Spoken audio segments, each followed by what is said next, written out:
E pessoal, tudo bem? Essa é a quarta videoaula do nosso curso de análise na reta, né? No vídeo de hoje, a gente vai bater um papo sobre o princípio da boa ordenação em N. Basicamente, o que esse princípio nos diz é que qualquer subconjunto dos naturais tem um menor elemento. E ele entra nessa classe das coisas que para nós é muito óbvio, né? Você vai pensar assim, poxa, mas todo subconjunto dos naturais, para mim, é meio óbvio de que ele tem mesmo um menor elemento. Mas lembra do que eu bati um papo com vocês lá na primeira videoaula, né? A gente está trabalhando com uma classe de axiomas, né? E a partir deles a gente vai obter todos os resultados, por mais que eles possam nos parecer óbvios, né? E em matemática, às vezes, tem alguns resultados que nos parecem muito óbvios e que, na verdade, eles não são verdadeiros, tá? Por isso que a gente vai ter que provar tudo, é da filosofia da matemática, tá bom? Esse princípio, embora ele seja um resultado simples, ele nos permite obter um segundo caso de princípio de indução finita.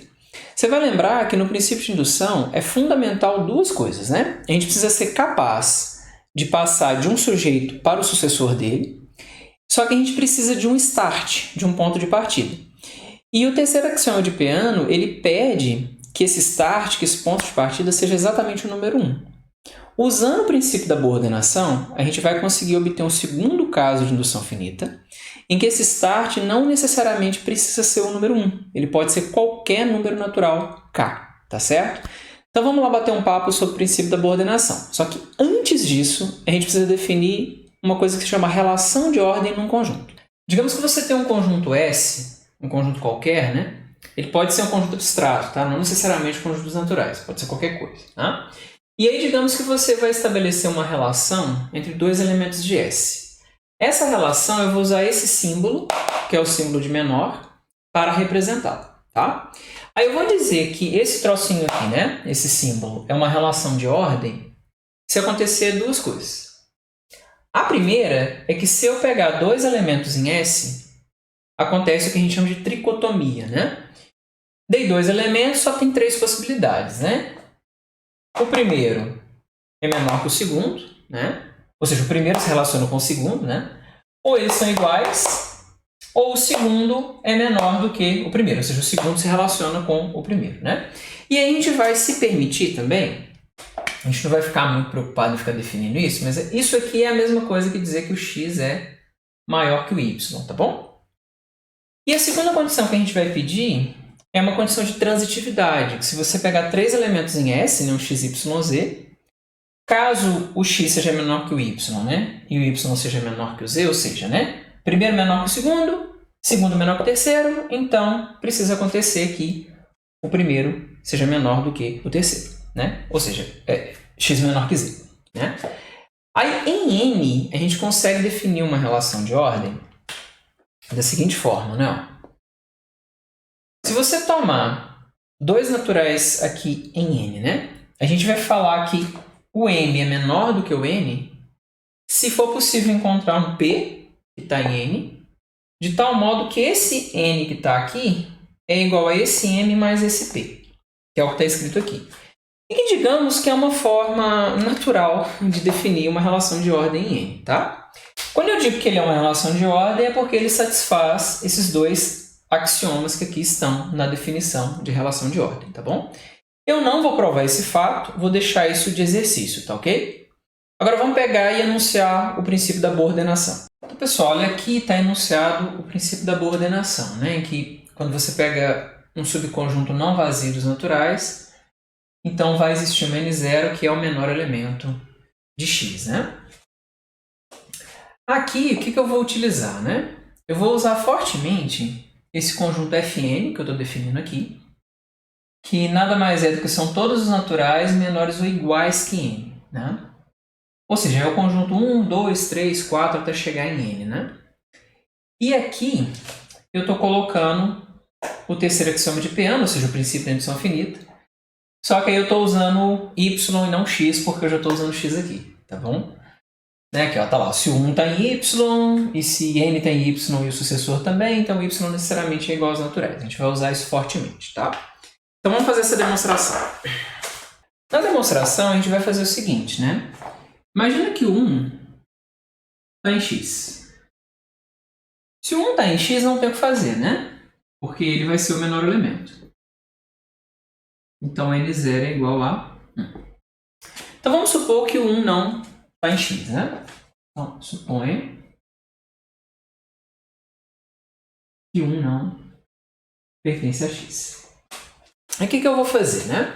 Vamos imaginar o seguinte, ó. Eu vou pensar nos naturais dispostos aqui, né? 1, 2, 3 e por aí vai, né? O x ele vai ocupar algum lugar aqui de tal modo que sempre vai ter alguém à esquerda dele, né? Pelo menos o 1 vai estar à esquerda, né? Porque o 1 não está no x. Então, vamos imaginar que o x, sei lá, ele está ocupando esse espaço aqui, tá? Vamos imaginar assim, o x está ocupando esse espaço. À direita, o x pode ser ilimitado, tá? Ou não. Isso não importa. O que vai importar para a gente é olhar à esquerda do x, que sempre tem alguém, tá? Pois bem, a gente vai definir esse conjunto aqui, ó. Defina o y para ser todos os naturais de tal modo que o Fn, que é esse cara que a gente definiu aqui, está contido no n menos o x. Vamos entender isso aqui, ó. Vamos voltar para cá, ó. O y são todos os naturais, tais que o Fn está no complementar do x, né? Ou seja, o Fn vai estar para cá à esquerda ou à esquerda e à direita, né? À direita não acontece porque se você pegar um natural aqui, né? O Fn acaba capturando o x de alguma maneira, né? Então, necessariamente, aqueles n que eu estou tomando ali são necessariamente à esquerda do x, tá? Bem, então a primeira coisa que a gente tem que observar é esse conjunto y ele é não vazio, né? E na verdade o 1 está lá, porque a gente sabe que o F1, aqui ó, o F1 é o 1, né? De acordo com essa definição que a gente colocou aqui. Bom, mas se o F1 é o 1, a gente sabe que o F1 está no n menos x, porque afinal de contas o 1 não está no x, né? E isso então faz com que a gente conclua que o 1 pertence ao y, né? Isso é uma coisa que a gente tem. Ok, vamos guardar essa informação aqui. O que mais que a gente pode extrair daqui, né? A gente sabe que o y, né? Por outro lado, vou colocar assim, né? Por outro lado,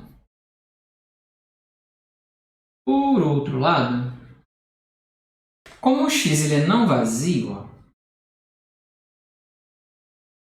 como o x é não vazio, a gente vai concluir que o y necessariamente é diferente dos naturais, né?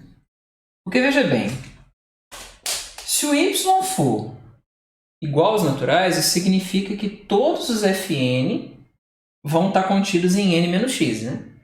Mas isso seria para todo n, né? Para todo n, por maior que ele fosse, né? Então, necessariamente, esse x aqui teria que ser vazio, né? O que não é o caso, tá certo? Agora, observa. O que a gente tem de informações aqui, ó?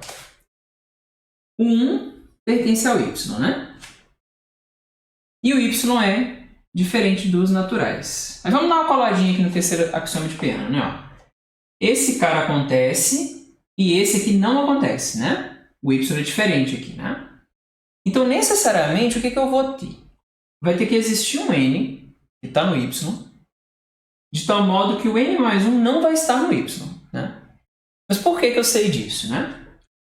Porque se todo n que está em y implicar que o n mais 1 está em y também, então o y deveria ser igual a n, né? O que não acontece, tá? Então isso aqui faz a gente concluir o seguinte, ó.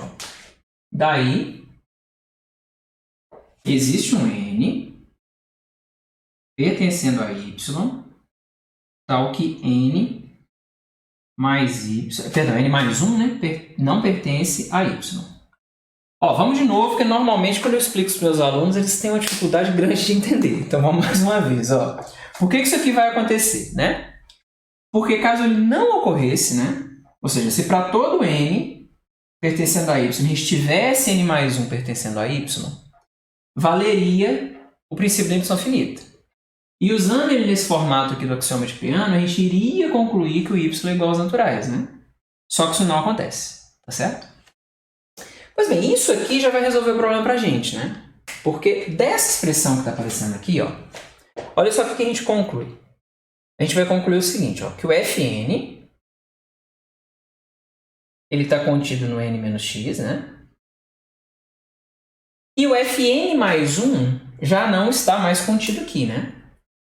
Isso vai nos levar a concluir que o n mais 1 pertence ao x, né? Tá certo? Então, observa. Todo mundo até o n está fora do x, por aqui. Todo mundo, né? Até o n está todo mundo fora do x. Só que o n mais 1 está em x, né?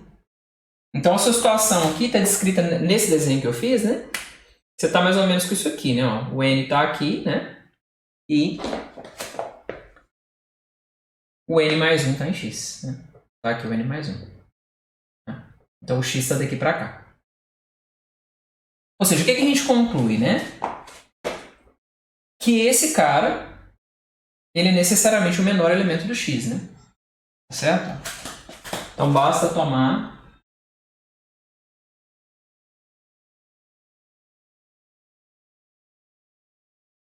n0 igual a n mais 1, né? Certo?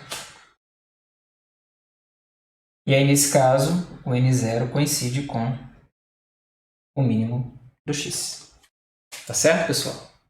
Então, pessoal, vou encerrar essa quarta aula aqui, tá? Espero que vocês tenham entendido, tenham gostado da aula. Um abraço e até a próxima.